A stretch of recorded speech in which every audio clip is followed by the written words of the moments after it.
Salut les devins, c'est Saiko, je suis vraiment très heureux de vous accueillir dans ma première émission dans laquelle je vais vous présenter une de mes divinations.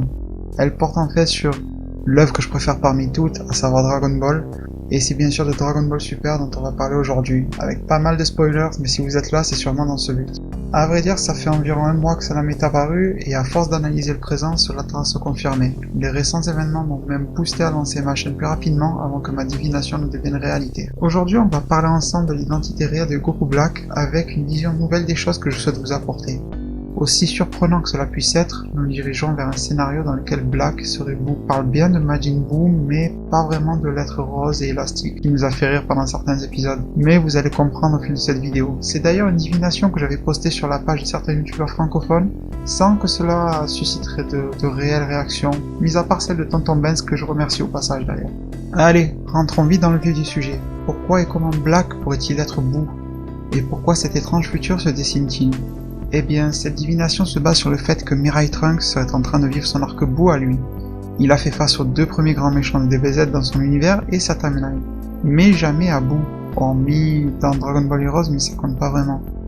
N'oublions pas que les réels méchants dans Dragon Ball n'ont jamais été révélés immédiatement, et prenons par exemple simplement Freezer, Cell et Boo, ils ont tous été précédés d'ennemis qui avaient l'air de boss comme Vegeta par exemple sur Terre avant d'affronter Freezer. À l'heure actuelle, on sait tous que Zamasu, le Kaioshin de l'univers 10, est bien impliqué dans cette histoire. Mais certainement pas comme on veut nous le faire croire. Il apparaît principalement pour moi que ce Kaioshin a mis la main sur le cocon de Boo à la place de Babidi.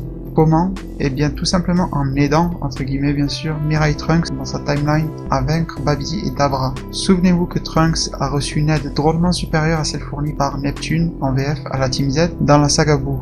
Le Kaioshin en question qui aurait aidé Mirai Trunks est resté invisible durant cette séquence alors qu'on a vu tous les protagonistes, hormis Boo qui bien sûr est dans son cocon. Trunks a pu facilement élever son niveau de puissance et repousser la salive de Dabra sans se transformer en statue, sachant qu'il a repoussé à main nue. Mirai Trunks affirme clairement avoir empêché la résurrection de Majin Buu, mais il ne dit pas l'avoir détruit. Le cocon est resté sur Terre et bien sûr à la portée de Zamasu. Dans quel but Zamasu voudrait-il faire cela?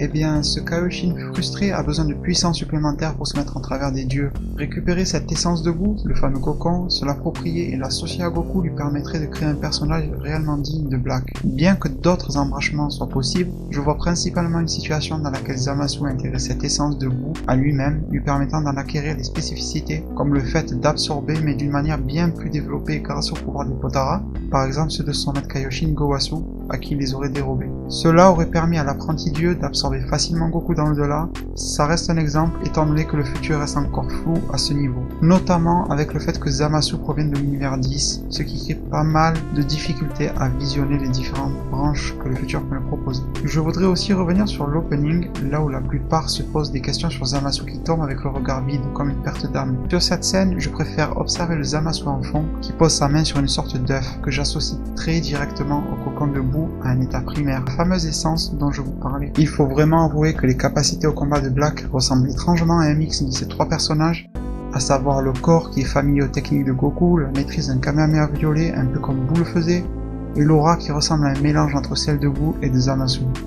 Black progresse à une vitesse folle et c'est tout à fait normal vu qu'il combine les capacités de Saiyajin et de Buu qui apprenait très vite à la sortie de son cocon, mais aussi celle de l'esprit de génie de combat de Zamasu. Sans oublier aussi que les origines de Buu collent très bien avec le thème des dieux qu'aborde ces sagas super. Buu étant une créature née du mal dans l'univers et des mauvaises intentions. C'est bien plus mystique qu'un super android créé par un savant fou et ça colle parfaitement avec les objectifs de Zamasu qui sont de détruire les humains. Le point final à cette vidéo et ce qui m'a boosté à la sortir au plus vite, c'est bien sûr la nouvelle transformation de Black révélée au Japon dans le Shikishi Artbox 2. On y voit clairement un Goku Black sous une forme de Super Saiyajin aux cheveux roses.